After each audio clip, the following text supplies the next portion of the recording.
Este jovem é o filho mais velho de uma família rica. Todos os luxos e privilégios de ser bonito e endinheirado na escola são normais para ele. Mas um dia, enquanto caminhava, um raio o atingiu do nada. Ele não morreu. Uma alma apareceu e tentou roubar seu corpo. Fernando percebeu o que estava acontecendo e usou sua mana para se defender. Apesar disso, parte da alma do espírito se fundiu com ele. Nesse momento, memórias de outra pessoa invadiram sua mente. Textos estranhos apareceram em sua visão. Eram como profecias sobre 72 demônios que invadiriam a Terra e trariam caos a todos. E agora, a parte mais aterrorizante, dizia que ele, Fernand Pellenberg, seria expulso de sua família e se tornaria um mendigo, completamente pobre. O mundo estava prestes a ser destruído, mas o que realmente irritava o protagonista era o fato de que se tornaria pobre. Desde esse dia, Fernand não parou de pensar nisso durante suas aulas. Ele refletia sobre a razão de ter acesso ao futuro do mundo. Um futuro onde um jovem chamado Ain derrotaria os demônios. Mas nesse mesmo futuro ele se tornaria um mendigo. Siga a história para ver como ele irá escapar desse terrível destino. O professor finalizou. A alma foi derrotada. Fernand se perguntou como havia adquirido aquelas memórias, mas não encontrou nada ao longo do caminho. A única certeza era que havia uma grande chance da profecia ser verdadeira. E não era apenas uma chance, mas algo que vinha de longe. Graças a isso, ele conseguiu olhar para frente e ganhar mais dinheiro. O fato de que a profecia estava se cumprindo significava que sua aluna também estava a caminho. Ele precisava verificar a veracidade da profecia. A secretária perguntou como estava a aula, e Fernand respondeu que era sempre a mesma coisa, mas aceitou um pouco de café. Ao pegar um jornal, sua secretária comentou que o jovem Lord estava se sentindo mal ultimamente. Mas Fernand negou. A funcionária respondeu que ele parecia estar com muita coisa na cabeça. O jovem. Mestre questionou desde quando ela pensava assim. Ela disse que isso começou há cerca de 6 meses, quando ele começou a sair por longos períodos. A pessoa que ele costumava priorizar na investigação fazia escolhas estranhas, como se estivesse possuída. Após ser atingido por um raio, Fernand ponderou que essas coisas estranhas poderiam, no final, ser as escolhas corretas. Até que notou um nome no jornal, o de Ain Armen, e ficou surpreso ao ver que ele havia se matriculado. Se houvesse outra fonte de informação, Fernand correu rapidamente para o sul. O servo se perguntou sobre o café enquanto observava seu chefe partir. A Academia Imperial era um vasto domínio construído em Bardian, uma ilha localizada no Mar Imperial. Com imensas terras criadas por magia, a parte sul tinha um riacho pantanoso. Fernand decidiu que verificaria se a profecia era real. Entre os conteúdos mencionados, havia 3 coisas que perduravam em sua mente. Todas falavam de futuros horríveis. O que enfurecia Fernand. Ele negava, dizendo que não era verdade. Primeiro, em um futuro, Fernand Pellenberg se tornava um mendigo. Segundo, os 72 demônios de Salomão eram convocados mais uma vez, após milênios. E terceiro, o futuro da tia Armina, que salvaria o mundo lutando contra as bestas. Ela era uma figura que o povo do Império pode não conhecer, pois é descendente do fundador do Império, Calinus Armin, que fundou o Império com 5 reinos vizinhos. Agora, 1 milênio depois, a Casa Caída perdeu toda a sua autoridade na família imperial. A profecia diz que o descendente em Armina seria o protagonista. Após terminar o exame, ele correu para o pântano que estava escrito em detalhes como um livro. Depois de ver por si mesmo se esse bastardinho agia de acordo com a profecia, ele provaria que era verdade. Além disso, esse bastardinho não é apenas o protagonista na profecia, mas também uma pessoa diretamente relacionada ao seu terrível futuro. O que mais importa é que ele não faz ideia do motivo pelo qual odeia Fernand. Ele não conseguia ler todo o conteúdo do livro da profecia e só podia seguir o fluxo geral, sem entender causa e efeito. A razão superficial era que ele se juntou ao demônio, mas isso nem fazia sentido. A tia estava atualmente à procura de uma masmorra secreta no pântano. Dentro dela, havia um provisionamento do primeiro imperador da família ariana, uma espada com seu espírito. No livro da profecia, ele era a pessoa mais provável para salvar o mundo, e era um grande herói, dizendo que se não tivesse talento para lutar contra demônios, ele já teria destruído tudo há muito tempo, até que percebeu um cheiro de sangue ao seu lado, imaginando que estava ferido por um ataque na masmorra e que seu talento ainda não havia florescido. Um cocó foi um predador no pântano e era implacável com seus oponentes. Fernand disse que era tão simples quanto a profecia afirmava, mas ele pensava que deveria verificar o interior até que ele nota algo se aproximando. Ele se pergunta por que Ent não estava lá e ainda não tinha entrado na masmorra. Fernand diz que era uma área restrita para novos chegados. Aent pergunta como ele o conhece. O protagonista responde que conhecia o descendente de Armin. Aent quer saber quem é. Então, o protagonista se apresenta como Fernand, mas diz que deve chamá-lo de Sumba. Aent o reconhece, mas concorda em chamá-lo assim. Fernand questiona se ele fugiu de um lagarto. Aent responde que encontrou um croaker. Fernand joga uma poção e lamenta que eles só eram relatados uma vez por ano, então ele teve azar. Mas aquela era uma poção de alta qualidade, e seria melhor beber isso do que 10 frascos de nível baixo. Aent tenta dizer que não pode pagar, mas Fernand o corrige. Deve chamá-lo de Sumba. Ele menciona que não precisa de dinheiro, pois, mesmo que sua família tenha caído, ele ainda é de sangue imperial. Portanto, deve ser considerado um investimento. Aent pensa que ele não é, como os rumores, agradecendo a seu Sumba. Fernand acredita que seria um desperdício se não fosse pela profecia. Ele avisa que ele é sortudo, pois se fosse outra pessoa, seria expulso por invadir aquele lugar. Então, ele deve ter cuidado a partir de agora. Aent aceita sua bondade. Fernand acha que ele não precisa voltar, mas se esconderá, apagando sua presença. Um pouco mais tarde, ele seguiu Aent até a masmorra. Fernand comenta que realmente era um território assim, e Aent deve tê-lo limpado, completamente. O estranho era ter lâmpadas mágicas, mas ele não conseguia sentir mana ali. Algo estava tentando absorver a mana ao redor, e ele se pergunta se eram lâmpadas semi-permanentes. Ele lembra que Aent era uma imagem completamente diferente da profecia e não podia confiar em seu futuro nele. Na profecia, Aent entrou na masmorra enquanto estava ferido, e o choque da queda deixou seu corpo quebrado. Ele bebeu todas as poções restantes, mas suas feridas eram severas. Então, Aent continuou caminhando, resistindo à dor, até que viu algo que chamou sua atenção. No final do altar, havia uma longa espada que, estranhamente, lhe dava a sensação de pegá-la. Ele agarrou a espada e, naquele momento, um brilhante resplendor iluminou a caverna da escuridão. Fernand pensa que estava fraca o suficiente para desaparecer, mas deixou vestígios de magia, a marca no meio do altar. E Aent,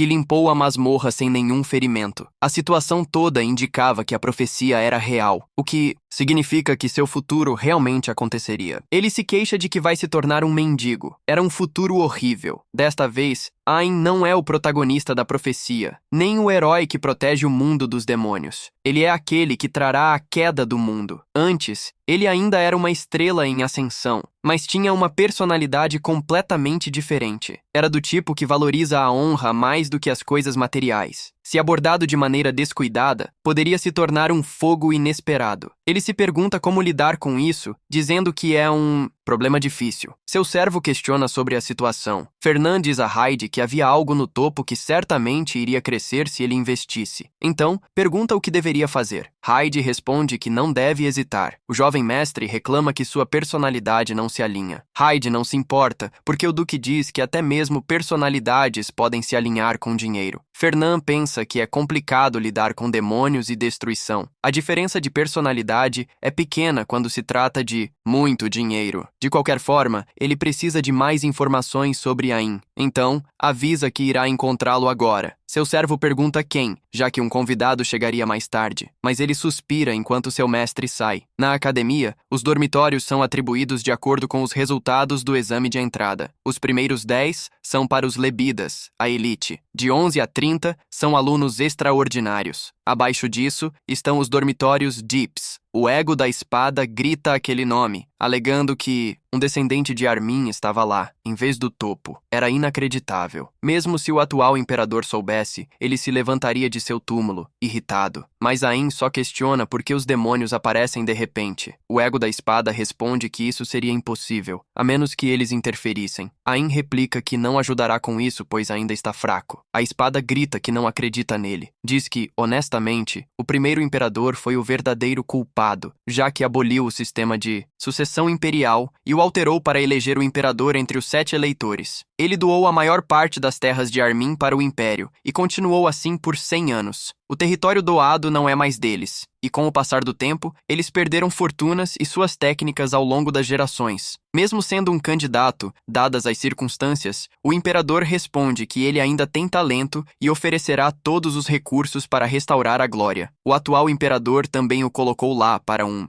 propósito, Fernand bate na porta. Pergunta se há alguém lá dentro. O jovem questiona quem era. O protagonista diz que era seu sambai. Fernand entra e pergunta o que o trouxe até ali. Enquanto isso, o espadachim responde que não tem nada importante no momento. O protagonista menciona que gostaria de dar uma volta com ele, pois estava muito barulhento lá. Ele prefere ir a um lugar mais tranquilo. A tia pede que ele espere 10 minutos para se preparar. Fernand reclama que está fazendo seu filho esperar esse tempo e que deveria discipliná-lo. Mas a tia pede apenas 5 minutos desta vez. O protagonista concorda e informa que vai esperar em frente ao dormitório. A alma do primeiro imperador questiona o que aquele cara estava fazendo. Fernand explica que era o filho mais velho da família Fellenberg. A alma se pergunta se ele é daquela família rica, já que não tem direito a serem impressionantes ao ganhar dinheiro. O loiro se pergunta por que quer vê-lo e se está tentando cobrar pela poção. Enquanto isso na sala, Fernand comenta que trouxe a espada. Ele responde que não tem más intenções. O protagonista entende, lembrando que os cavaleiros não gostam de ficar longe de suas armas. Pergunta-se se ele deve estar infundido com o ego do imperador. Gardner Inc. questiona o motivo do convite. Fernand responde que não era nada, apenas estava pensando em um jantar. O garoto estava livre para pedir o que quisesse, mas tenta recusar, pois parecia caro. Fernand insiste que ele não deve recusar se está oferecendo, e assim ele aceita. O protagonista pensa que Fernand parece gentil e inocente, mas quer saber como ele conseguiu enganá-lo na profecia. Então, questiona o que o garoto deseja fazer quando se formar na academia. Normalmente, os estudantes se inscrevem para expandir influência, mas os armênios sempre desenvolveram suas forças em vez de socializar. Portanto, era surpreendente descobrir que alguém daquela família veio para a academia. Fernand responde que estava cansado de ser tratado como uma piada. A família armênia ainda era de sangue real, mesmo que apenas por nome. Essa era a razão pela qual ele pretendia restaurar a honra de sua família. Fernand pensa que ele tem muita ambição e determinação, orgulhoso de sua linhagem. Ele não era apenas uma criança gentil. Fernand tem uma ideia geral de que tipo de pessoa ele é, mas ele o patrocinará mais tarde. Era bom não fazer isso agora, pois isso poderia ferir o orgulho do garoto. Já que ele prefere perder a vida a abaixar a cabeça, a prioridade dele era construir lealdade e confiança gradualmente. Até que seu momento chegasse, quando isso acontecesse, ele o aproveitaria como um peixe. Então, extrairia tudo o que pudesse para seu lado e esconderia as questões sobre onde seu mestre estava. Fernand pergunta se ele se encontrou com Bershev. Hyde diz que só conheceu alguém enquanto convocava Lu e Bershev. Graças à preguiça, Hyde recorda que deveria tê-la enviado de volta, pois sabia que seu mestre chegaria tarde, mas pediu que ela esperasse. Ele questiona se não estaria intencionalmente esmagando sua determinação. Porém, Fernand responde que era fácil controlar isso. Ele se esforçou muito com os Berchevs, e isso deveria funcionar até que sentisse dor. Hyde questiona o que há de errado com seu jovem mestre. Fernand responde que não era nada, apenas que às vezes sua cabeça doía. Então, ele nota algo vindo da profecia. Aparece uma garota com cabelos loiros incomparáveis e uma espada nobre. Na profecia, Ent estava observando-a dançar com a espada, pensando que a defenderia, mesmo que suas asas estivessem quebradas. Naquele momento, aqueles que feriam a garota eram a família do pássaro felônio. Ele precisava libertá-la das algemas. Fernand pensa que essa é a razão pela qual Ent o odeia no futuro. Então amaldiçoa a situação, enquanto a garota apenas o espera. Hyde fica em choque, pensando que estava falando com ele. Luina reflete sobre Fernand Fellenberg, porque ontem ele deliberadamente a deixou esperando, mas agora a chama novamente. Então, ele reclama que estava tentando derrotar seu espírito. Fernando observa pela janela, sentindo uma profunda irritação. A família Bischoff, tradicionalmente, é uma contagem. É uma família forte que guarda o norte do império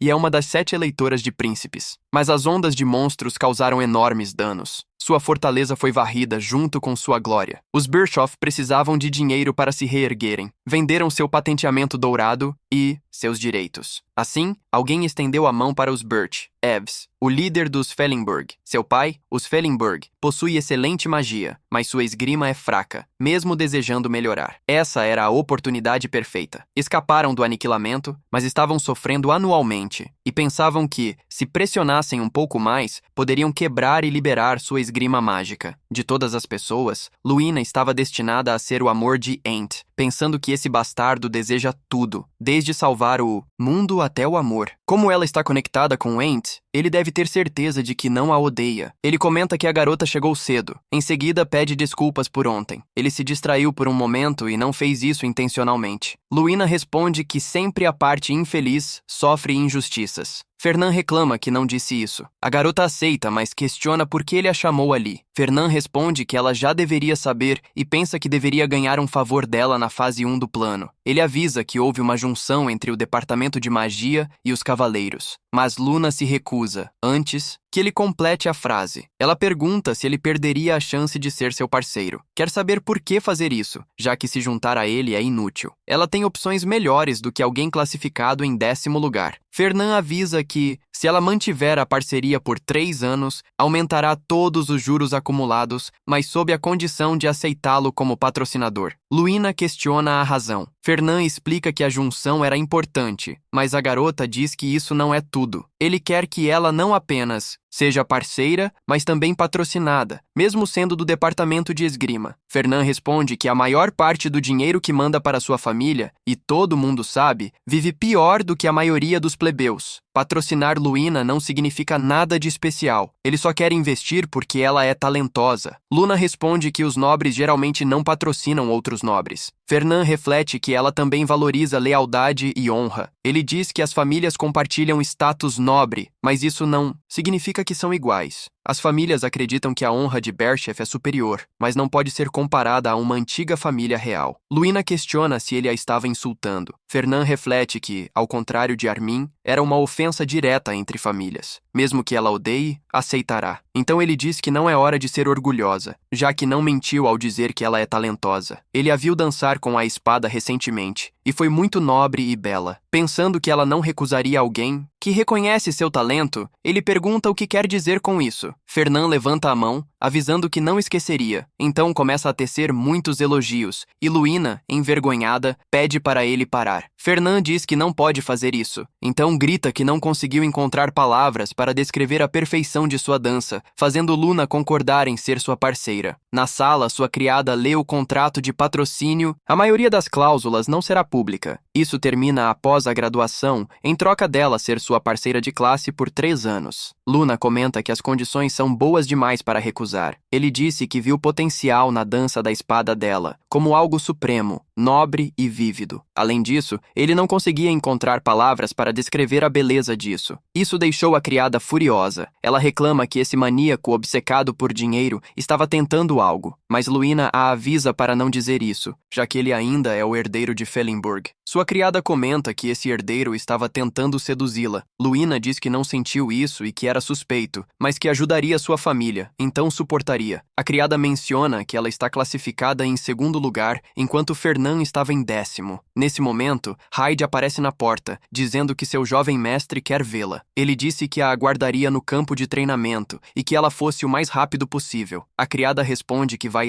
perguntar à sua senhora. Luína se pergunta o que ele quer ali, pois realmente não consegue imaginar o que ele planejou. Fernand reflete que ela estava em 2º lugar. O melhor do departamento era Alon Donard, que nunca havia sido derrotado por ela. Mas ela tem talento para se tornar uma das 10 melhores cavaleiras reais do continente. Ele descobrirá o mais rápido possível se ela tiver algum truque escondido. Luna se aproxima, dizendo que não entendeu o que estava acontecendo e quer saber o que Fernand diz que só queria mostrar que não estava tão mal assim em comparação a ela, para que não pensasse que era uma parceria inútil. Mesmo entre os 10 melhores, ela reconhece que ele é bastante habilidoso, mas ainda existe um abismo entre o 2º e o 10º lugar. Fernand responde que entende. Luína diz que, já que ele quer isso, deve ir em frente e provar. Ela o deixaria atacar primeiro. Fernand saca seu cajado, criando magia de pedra acima dela. Ele começa a conjurar os fragmentos, que são lançados na espadachim. Mas ao desenhar sua espada, Luína os corta ao meio. Ela decide avançar contra o mago, cortando tudo em seu caminho para chegar até ele. Reflete que ele estava devastando o campo de treinamento e cria uma magia de relâmpago, forçando Luína a cortar novamente. Mas ele estava, na verdade, atrás dela, preparando uma magia de maior escala que destruiu tudo em seu caminho. Luína percebe que estava reforçada com todo tipo de magia, e que nem mesmo feitiços normais deixariam uma marca tão forte. Então ela percebe o que Fernand queria mostrar.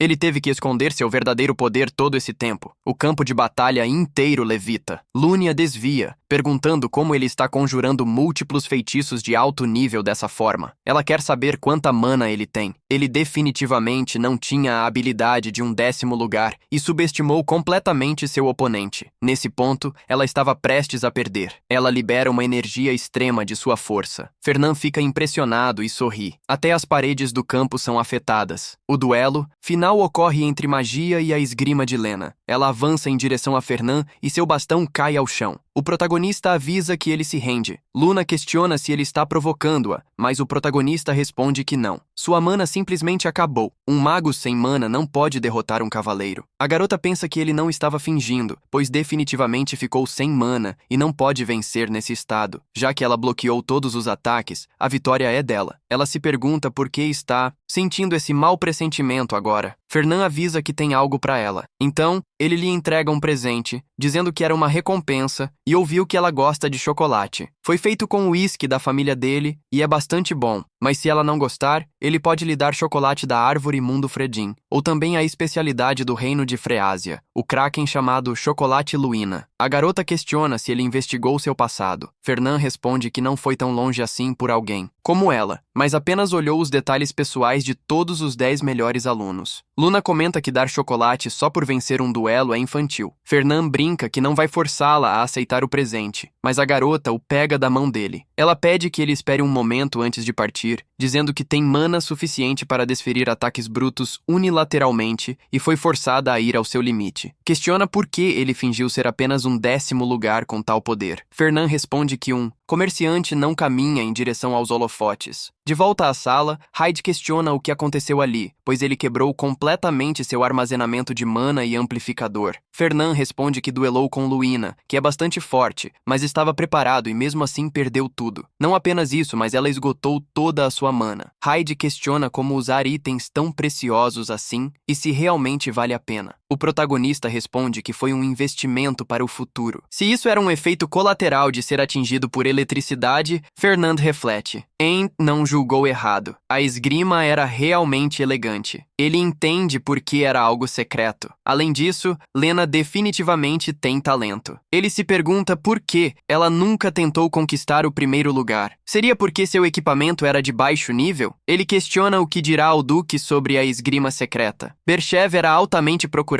Fernand diz que está um pouco preocupado, mas ele se pergunta se seu pai o deserdaria por isso. O secretário nega, afirmando que ele provavelmente tiraria a própria vida antes disso. Fernand pensa que seu pai não faria isso com seu filho por arruinar seus planos. Nesse caso, ele decidiu primeiro enviar uma carta ao pai sobre o assunto. Tem uma imagem vívida de seu colapso após lê-la. Pensamentos selvagens e ansiedade tomaram conta de Fernand. Ele passou o tempo tentando ignorá-los. Alguns dias depois, uma resposta finalmente veio de seu pai. Fernand comenta que chegou mais rápido do que ele pensou. O secretário diz que finalmente aconteceu. O protagonista questiona se seu pai pediu para transmitir alguma mensagem, mas o secretário nega. Ele avisa que sentiu como se fosse seu último dia servindo ao jovem mestre. Fernand pensa que não foi sua culpa, pois deveria ser rejeitado por Ent devido ao crime de se associar a um demônio. O incidente não estava particularmente relacionado a isso, então deveria estar tudo bem. Ele então diz que precisa ver seu pai agora, pensando que acreditava estar em um pacto, mas não pode dizer isso já que obteve o livro da profecia. O secretário ordena que ele prossiga, pois sua graça estava aguardando. Fernand reflete que não tinha como provar a existência do livro profético. Se ele contar a verdade, seu pai vai reclamar que um comerciante caiu em ilusões. Mas ele também ficaria irritado por tentar arruinar a família. Ele precisa oferecer algo, pelo menos para compensar a perda dos Berchevs. Seu pai comenta que ele parece mais normal do que o esperado, mas se pergunta se ele havia usado drogas, se havia perdido a cabeça, ou se o demônio que derrotou o primeiro imperador havia se apoderado de seu filho, e deveria explicar o que fez. Fernand diz que decidiu fazer um investimento melhor em Birchev. Seu pai questiona o que poderia ser melhor do que a esgrima secreta, mas o filho responde que não pode contar. O líder da família diz que não era um pedido e que agora ele é um pecador. Está tentando arruinar a fortuna da família. Fernand responde que tem consciência disso, mas seus pensamentos não mudaram.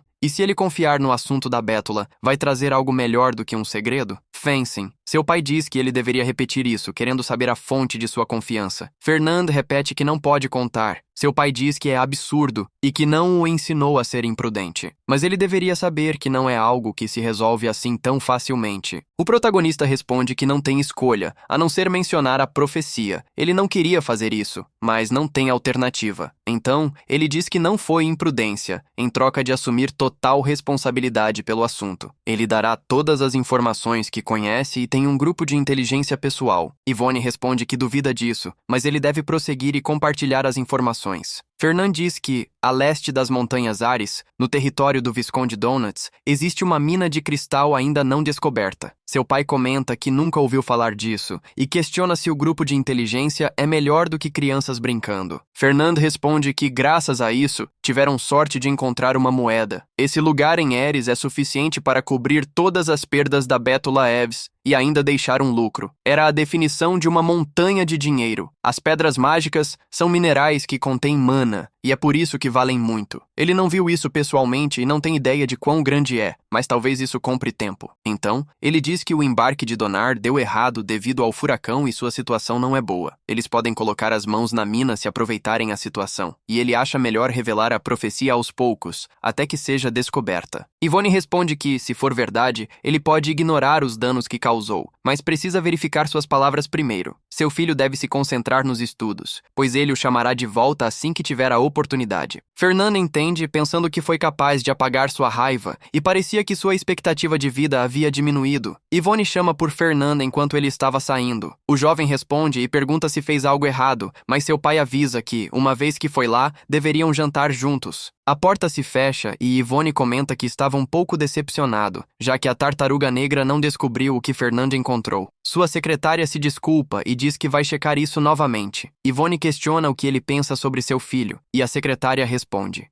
ele será um comerciante respeitável. O pai diz que ainda tem dúvidas sobre como ele descobriu isso. Eles devem aprender sobre seu grupo ao longo do tempo. Talvez eles se especializem em minérios. A secretária questiona se era o pilar dourado. Yvonne responde que Fernand conhece o valor do minério. Essa foi a razão para usar magia da terra, mesmo com uma alta afinidade por fogo. Claro, eles devem verificar a informação primeiro. A secretária comenta que, talvez, seu jovem mestre realmente tenha o pilar dourado. Isso tornaria possível expandir a organização além das expectativas, se for verdade. Yvonne diz que sempre se interessou, mas era realmente extraordinário. A secretária deve também investigar Luina Berchev e como ela seduziu seu filho. A secretária pergunta se eles estavam apaixonados. Yvonne responde que não há razão para investir nisso, mas ele fez por nenhum motivo aparente. Parecia que seus olhos estavam deslumbrados na juventude. No entanto, ele tinha a sensação de que isso não era tudo. Pergunta-se o que poderia fazer esse garoto, que ama dinheiro mais do que o pai. Em outro lugar, Fernand comenta sobre a Lia se juntando a Carlos da nave. Lunia confirma. O protagonista diz que ela originalmente ficou em quarto lugar no departamento, mas a garota responde que estava na quinta posição. Fernand quer saber por que eles estão se associando e por que isso importa. Lunia diz que todos descobrirão no final, já que se uniram por dinheiro. E, como esperado, há algo com o que lidar. Mas isso não estava errado. Fernand responde que era realmente sobre dinheiro e ele ama isso. Mas não há mais nada a ganhar com Lunia, que pensa que não está impressionada por ser chamada de demoníaca do dinheiro. Essa foi a razão para odiá-lo mais do que tudo. O protagonista diz a ela para levar aquilo com um elixir e um cupom na mesa. Ele explica que foi feito com raízes de mandrágora e o cupom era para comprar uma arma de sua empresa. Lunia diz que não pode pagar por isso, mas Fernand a lembra do contrato que fizeram. Ela diz que o equipamento feito pela tartaruga dourada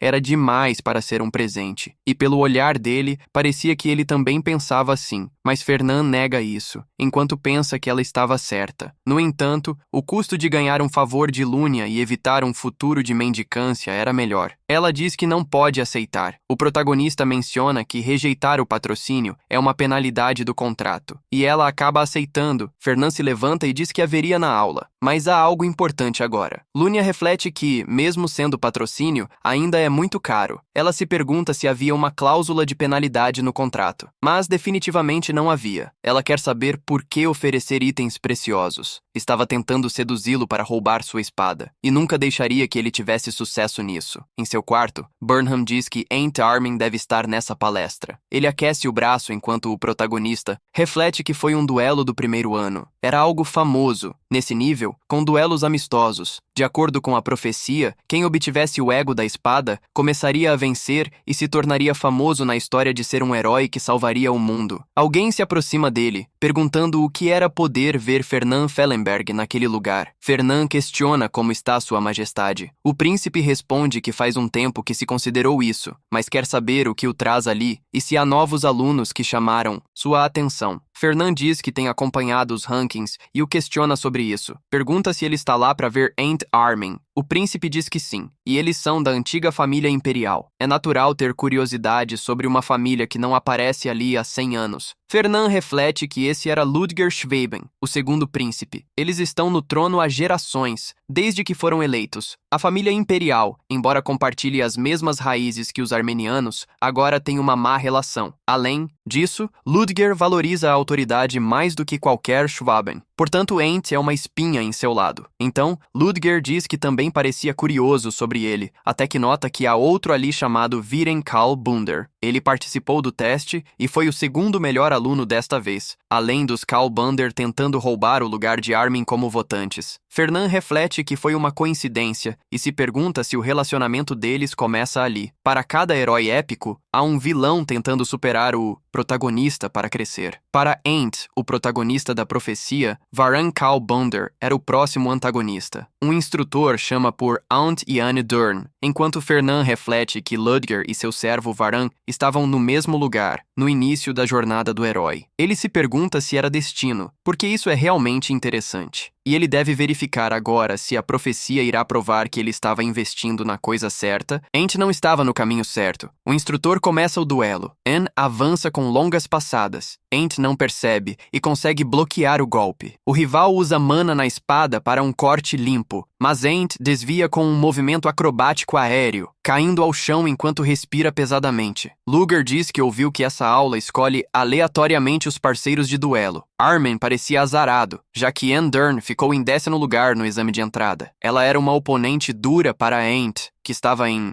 38º lugar. Para ser unilateralmente pressionado, ele não esperava muito do 38º lugar, mas como não havia mais nada para ver, ele estava saindo. Fernand responde que não parecia entediante. Aunt prepara sua espada com mana e faz um corte descendente, cortando o colarinho da camisa de Anton ao meio com apenas aquele ataque. Ludger e Verin estão impressionados ao ver que Fernand reflete que foi pego de surpresa pela agressividade inicial. A confusão mostra que ele é inexperiente, mas assim que responde calmamente, as coisas mudam. Anto murmura que era um cara que conseguiu garantir o 38º lugar e que não iria perder para ele, liberando toda a sua energia mágica. Uma garota no canto comenta que Aunt era muito melhor do que ela pensava, mas Anto iria vencer. Ledger observa que é surpreendente para alguém classificado em 30º forçar o 10º a usar aura. Ele estava se saindo bem para alguém sem talento. Fernand reflete sobre isso, porque Aunt não tinha chance, já que lhe faltava talento. Aunt bloqueia o golpe da espada e consegue contra-atacar enquanto Fernand pensa que esse ambiente nunca o apoiou. Mas Aunt Armin era especial. Ele foi o escolhido pela profecia e o protagonista deste mundo. À medida que Aunt avança pelas costas de Anto, a espada é lançada longe e o jovem cai ao chão. O instrutor anuncia que o vencedor foi Aunt Armin,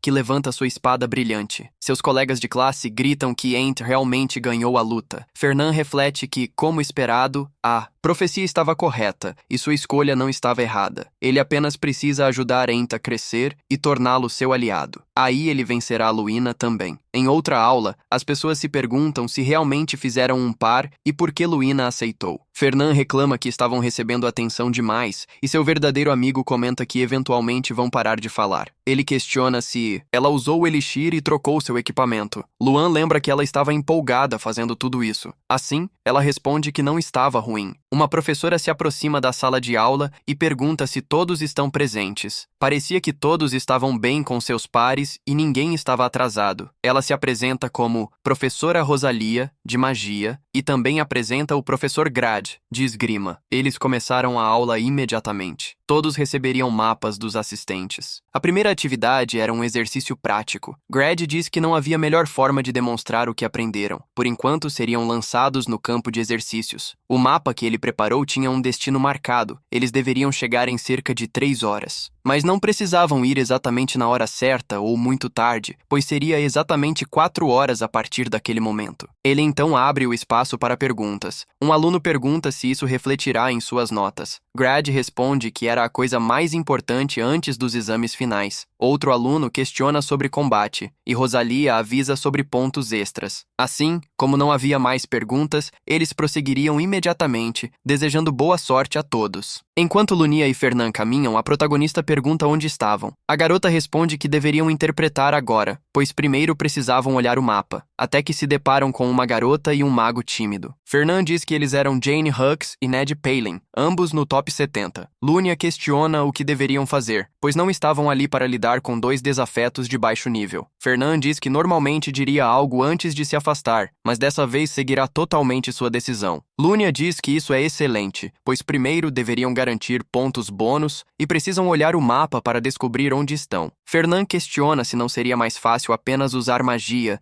e ela pergunta se ele vai revelar sua localização. Ned sussurra que era sua chance de correr, mas Lunia salta em um movimento acrobático gracioso, avisando que precisa de pontos bônus e que não vão correr para lugar nenhum. Fernand complementa o ataque com sua magia. Assim, eles derrubam todos os inimigos. Fernand comenta que havia um feitiço de defesa no mapa que os assistentes deixaram. O pôster de Jane e Ned desaparece e o professor Grad diz que estavam sendo eliminados mais rápido do que ele esperava. Rosalia comenta que nenhum deles foi eliminado por monstros. Era interessante ter conflitos. Grad pergunta se há algum par que ela gostaria de ver. Rosalia fala sobre Ledger, Alan, Carlos, Dani e Alissa Torres, mas o mais interessante de todos era o par de Luina Burchev e Fernand Fellenberg. Grad comenta que ela estava em desvantagem por ter se juntado a eles. Ela se pergunta se era por dinheiro, já que Fernand não parecia se importar com as notas. Rosalia comenta que essa era outra razão. Não se tratava de notas. Ele poderia aumentar suas notas sempre que quisesse, mesmo sem se juntar a Luina. Grad questiona o que ela quis dizer, e Rosalia explica que Fernand estava sempre em 10º. Era comum um aluno nunca sair do topo, mas ele não passava do 10º lugar. Suas notas eram perfeitas em teoria, mas ele sempre perdia pontos na prática. Então ela apenas assumiu que ele não gostava de se mostrar. Grad pergunta se ele estava escondendo suas energias. Rosalia confirma e diz que os que destruíam os campos de batalha eram os 2. Grad pergunta se eram aqueles malucos e comenta que nenhum aluno tinha habilidades. Rosalia diz que estava curiosa e o professor quer saber se é por causa de ele estar escondendo suas habilidades. Mas ela nega, porque queria saber o motivo pelo qual ele parou de esconder com Fernand em uma rocha. Ela diz que o lugar marcado na costa norte estava bem ali e deve ser um deserto montanhoso. Enquanto isso, Luina avisa que está acabando, mas ele quer saber sobre seu lado e para onde estava indo. Fernand desce da rocha e diz que deveriam ir para noroeste, e que havia algumas pessoas também. Ele questiona se deviam encontrar o próximo par no caminho. Luina diz que eles têm muito tempo. Uma rocha maciça se materializa graças ao seu bastão. Alguém se aproxima, dizendo que finalmente se encontraram e chama por Fernand e Fellenberg. Luina reclama sobre Carlos Denave, que tenta atacar por trás. Ele questiona o que era injusto e se esqueceu que o professor falou sobre prática real, porque ele deveria deixá-la ir após se encontrarem como deveria ser, na verdade, o destino. Luina questiona por que ele estava bravo e Fernand responde que seu orgulho estava ferido por ter perdido o par. Mas era realmente infantil fazer algo assim. Luina comenta que ela não pertence a ninguém. O protagonista brinca que suas ações são muito tolas, mas Carlos pede que ele pare com isso. Ambos continuam dizendo que seria melhor marcar mais pontos capturando pessoas fortes, mas não podem apenas esperar. Fernand diz que ajudará ela, então ela deve se sentir livre para agir sem limites. Lunia diz a ele para não atrapalhar, porque eles nem sequer coordenam seus movimentos. Mas eles não têm esse tipo de apoio. Fernand diz que uma dupla lutando separadamente é inútil. Ele começa a levantar dezenas de pedras enquanto diz a ela para não se preocupar. Eles começam a cercar a dupla. O protagonista diz a ela para confiar nele. Na sala, Rosalia comenta que uma grande luta está prestes a acontecer e está na área deserta da montanha. Grade pergunta se eles já derrotaram os monstros. A professora diz que eles não aparecem nessa área e que devem olhar com atenção. Grade comenta que há 2 pares que a professora mencionou. Isso seria perfeito, mas será que conseguiriam ver as verdadeiras habilidades de Fernand e Fellenburg durante a luta? Fernand usa sua magia para oferecer apoio e permitir que Lunia avance,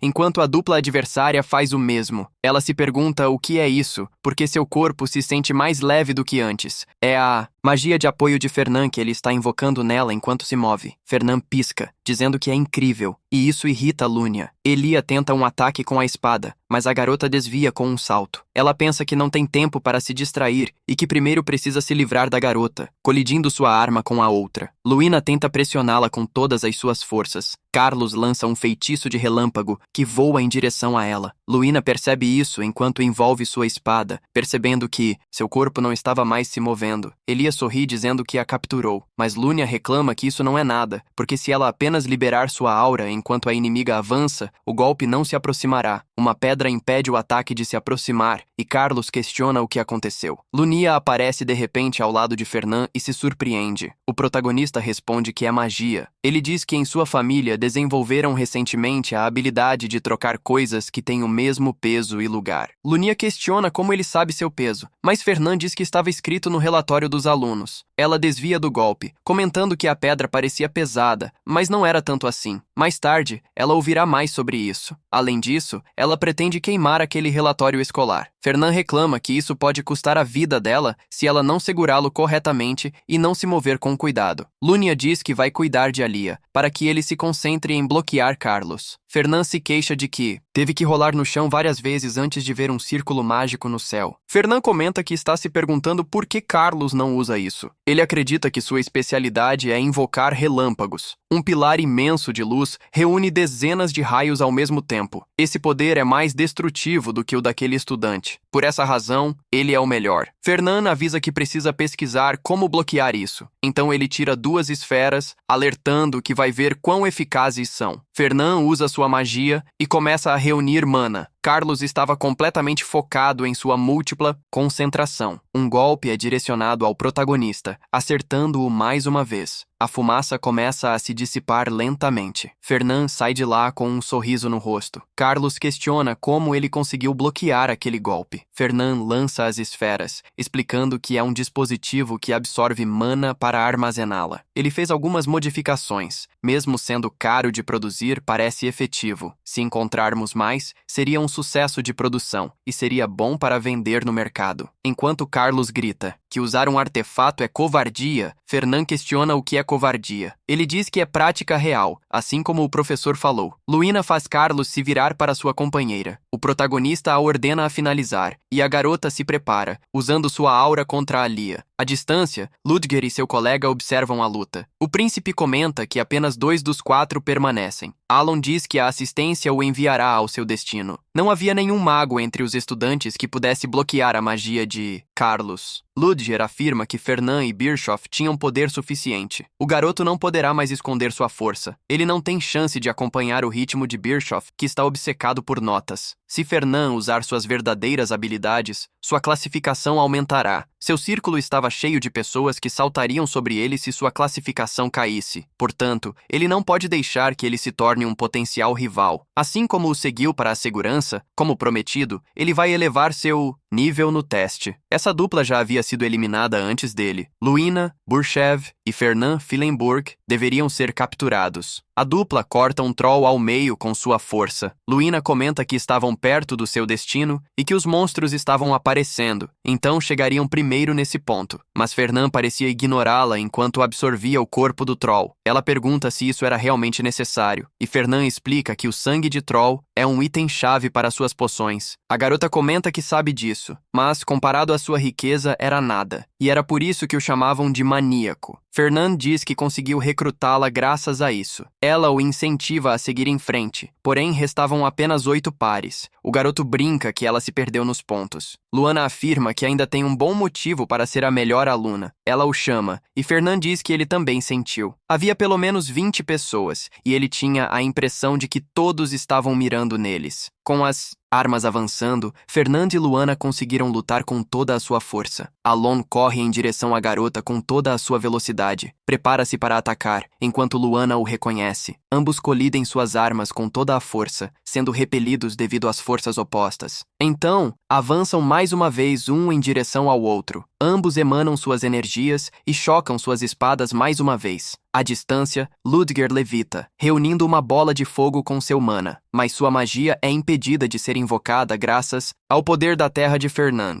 Ludger usa magia de suporte em Alon enquanto enfrenta Fernand, usando todo o seu mana. Ambos os feitiços colidem também. Uma enorme explosão ocorre na área de combate com toda a sua força. Ledger comenta que ia apenas ficar recuado e observar, mas eles vieram e eliminaram metade dos que o seguiam em um piscar de olhos. E se ele realmente fosse fazer isso, não parecia ser Fernand. Este responde que só queria garantir o primeiro lugar desta vez. Ledger diz que isso não vai acontecer. Eles deveriam resolver as coisas pacificamente. Ele sabe que resta menos de 1 hora. Se lutarem agora, nenhum deles irá checar. Ele questiona sobre ele e Alon, pegando o primeiro lugar, pois seria uma vitória para todos se eles chegassem em segundo. Luana responde que prefere perder em uma luta do que abrir mão do primeiro lugar. Fernand concorda. Ludger diz que as negociações falharam afinal. Então, ele lança magia de fogo, dizendo que quer ver do que Fernand é capaz. O protagonista responde que mal pode esperar por esse momento, surpreendendo o príncipe. Um círculo mágico os envolve por baixo, levantando a terra. A magia de Fernand foi suficiente para mudar toda a paisagem daquele mundo. Os meninos gritam que é uma armadilha e que devem fugir. As pedras se juntam, aprisionando Alon e Ludger. Fernand questiona se devem andar, enquanto Luana parece impressionada. Ela pergunta por que ele não usou aquele truque mais cedo. Caminhando em direção à área designada, com o fim do teste, Greg congratula a todos pelo bom trabalho. Ele diz que irá anunciar as colocações. Em primeiro lugar, estão Luina Berchev e Fernand Filenburg. Em segundo lugar, estão Ludger Schweiben e Alon Dennertz. Fernand comenta que, pelo menos, eles conseguiram chegar lá. Luina diz que ambos foram bons, mas não conseguiram derrotar Alon. Honestamente, ele não esperava que eles terminassem no topo. Fernand diz que foi primeiro lugar, mesmo que não tenham derrotado ninguém. Luina fala que era a primeira vez dela ali e que foi algo realmente incrível. Greg informa que isso conclui o teste e que eles voltarão para a academia rapidamente. Então, devem ficar próximos, sem se afastar. Luina pergunta se ele conhece o novato, Armin, e menciona que o encontrou na outra noite. Ferdinand questiona se ela realmente o conheceu, e a garota responde que o viu enquanto ele treinava. Ela acha que ele é interessante porque se assemelha ao momento em que ele secretamente o observou fazendo a dança da espada. Isso faz Fernand sentir uma dor de cabeça. Luina questiona o que foi isso. O protagonista sente a profecia se aproximando e diz que outra parte foi revelada. Então, ele se pergunta o que estava acontecendo e se a história havia mudado desta vez. Ele grita para a garota, perguntando o que ela estava fazendo. Luina responde que não se tornou a cavaleira dele desta vez, mas que lutar era seu destino, sendo o escudo que o protege. Assim, ela avança em direção ao demônio Andrômelos, e Fernand se pergunta se tudo estava mudando novamente. Luina acorda no hospital e Anit diz que a trouxe até lá, chorando enquanto reclama que aqueles bastardos tentaram derrubar a família Bischoff e que era culpa dos ricos, chamados Fellenberg. Fernand fica furioso ao pensar que ele foi ousado em falar assim com seu filho. Então, ele se reconecta com a realidade por um segundo. Luina pergunta se ele está bem, já que ele desmaiou de repente, e quer saber se ele está doente. O protagonista responde que está realmente bem. Rosalia pergunta se ele não deveria ir à enfermaria, e Grade diz que ele deve ser mais forte do que ele mesmo. Fernand pensa que Anit Armin começou a vê-lo como um inimigo a partir daquele momento, mas ele quer saber por que, de repente, havia outra profecia e por que era tudo sobre Luina novamente. Andrômelos era um dos 72 demônios que desceram ao mundo no futuro próximo. No carro, ele o cumprimenta pelo bom trabalho e diz que ouviu que ele ficou em primeiro lugar. Fernand diz a ele que usou muita energia. Ri aconselha que ele durma. Ela o acordará quando chegarem a Lábidos. A carruagem continua em movimento. Fernand reflete sobre Andrômelos, o 770 demônio, que tem cabelo e olhos negros. Ele aparece na forma de um homem com uma serpente enrolada em seu braço direito. Não importava quanto pesquisasse, era tudo o que encontrava. Naquela época, a existência de demônios parecia mística. Eles foram exterminados pelo imperador, sem se mostrar ao mundo novamente. Se sem informações, a situação não era problemática, pois Zayn cuidaria de todos. Mas Luína ficou gravemente ferida durante a batalha. Fernand se pergunta se deve contar a ela e se ela acreditaria. Ele reflete que tentou trazê-la antes. Luína questiona se ele está bem. O protagonista responde que quer saber se ela acredita em demônios. Ela questiona o motivo para esse assunto. Fernand diz que ela deveria apenas responder. Luína confirma que sim, porque isso fazia parte da história. Ela relata que também ouviu que ainda existem demônios nesta terra, até hoje, mas pergunta se ele bateu a cabeça durante o treinamento. Fernand pensa que ela o tratou como um louco. Se ela apenas tocasse na trilha de um demônio, poderia convencê-la. Exatamente um mês a partir de hoje, durante o treinamento da primeira turma do primeiro ano, Ain derrotaria Varin Calberton, o segundo melhor aluno. Depois disso, ninguém poderia enfrentá-lo, exceto o inimigo, que perderia muito, sua reputação, sua honra e seu suporte. No final, Calberton foi possuído por um demônio. Nesse momento, um demônio faz sua primeira aparição indiretamente. Se ele usasse bem esse incidente, poderia ser mais fácil persuadir as pessoas a ajudá-lo. Mas, como seria uma evidência clara, poderia usá-la como base para expandir seus planos. O problema era que ele não sabia quando e como seria possuído. Ele se pergunta por que não consegue ver as outras partes, e isso o incomoda. A tia lê o jornal, dizendo que era esperado de Filenberg. E Birchoff ainda é prestigiado, mesmo com seus direitos militares. Ela diz que tudo isso foi graças a ela, e que Filenberg não fez nada, mas ele não deveria comparar as duas famílias, já que o único cavaleiro que ficou ao seu lado foi Birchoff. Ain afirma que, nestes dias, as pessoas valorizam mais os Filenberg. A tia reclama que é o fim dos tempos. Se não fosse pelos danos da guerra, ela nunca teria se associado àqueles caras. Mas ele lembra que não poderia pedir dinheiro a ele, porque aquele menino foi realmente gentil com ele. Filenberg deve querer estabelecer uma conexão com o Armênio. Eles nunca dizem abertamente o que querem. Isso fará com que ele abaixe a guarda. E ele questiona se Fernand apareceu por razões estranhas. Sua família foi arruinada, então não faz nenhum sentido. O ego questiona por que ele estava se amaldiçoando. Ele diz que as razões não importam, e afirma que não achou que Fernand estava sendo gentil porque queria algo. Quando ele veio pela primeira vez, deu-lhe uma poção ao vê-lo ferido por um monstro. Ele definitivamente não tinha olhos calculistas e estava genuinamente preocupado com ele. Pedir dinheiro a alguém era algo sem honra. Confiança não se compra com dinheiro. O ego grita que isso era totalmente frustrante. Até o imperador anterior disse que tinha grande apoio financeiro, mas não conseguia nem comprar uma refeição. Os Filenbergers não são do tipo que oferece algo por pura bondade. Ele deveria parar de falar e ir com ele. Indo para o dormitório, ele pergunta se pode se encontrar com ele agora. Hyde diz que seu jovem mestre cuida da guilda comercial enquanto estuda e está muito ocupado. Ele pede desculpas e diz que não é um visitante,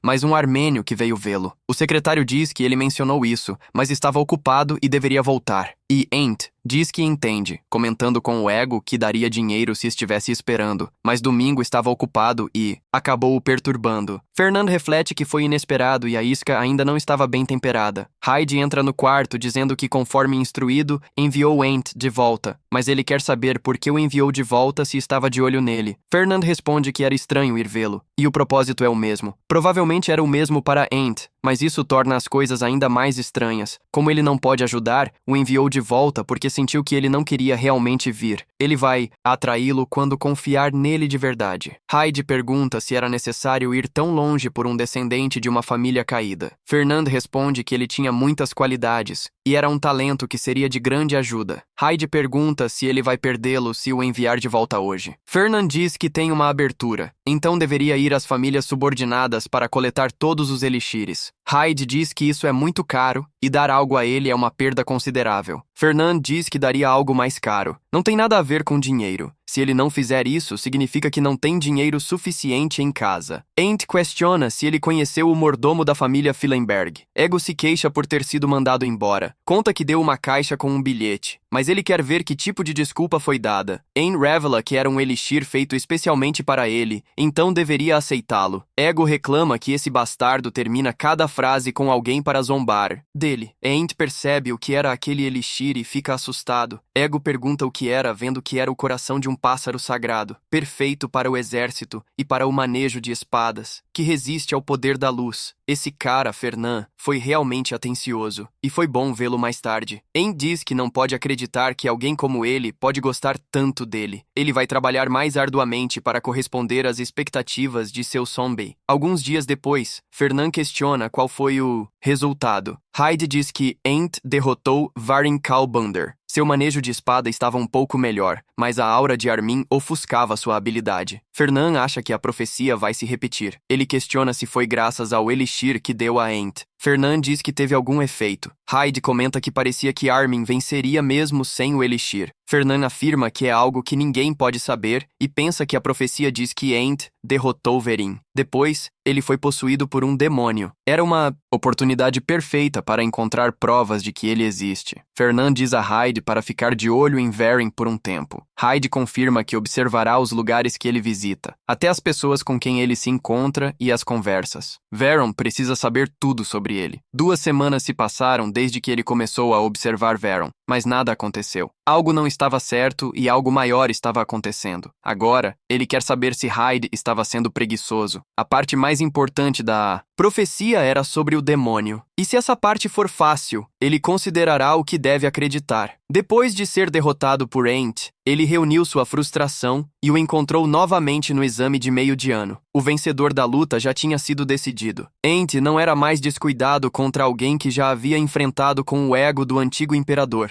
Ele tinha apenas vantagens. Ent, que deixou Veron caído, não sabia que a energia demoníaca começaria a seep out e a tomar conta de seu corpo e mente. Fernand de repente acorda pensando sobre isso. Ele se pergunta se já era de manhã. Deve ter dormido melhor, mas estava vendo profecias enquanto dormia. Agora, ele ainda encontra o momento exato em que Verin é possuído pelo demônio. Isso acontece após perder para Ent no dia da prova do meio de ano dos cavaleiros. Isso o deixa ansioso. Hyde diz que seu jovem mestre acordou cedo e deve comer primeiro. Fernand afirma que é o momento perfeito para preparar seu equipamento. Em seguida, menciona que vai observar a prova dos primeiros anos e precisa de um acompanhante. Hyde responde que foi convocado pelo Duque, então vai depois. Fernand avisa que levará outra pessoa em seu lugar. Hyde questiona quem, já que não tem amigos. O protagonista diz que é um amigo que comprou com dinheiro. Vai visitar Lunia. Ela diz que está ocupada estudando para as provas. Fernand diz que é por isso que precisa ir, mas se ela for com ele, isso aumentará suas dívidas por alguns meses após a graduação. Ela decide que vai, questionando onde é o lugar. Fernand diz que é na região montanhosa deserta. Ela reclama que esse lugar agora é usado para provas e que será uma violação de outras regras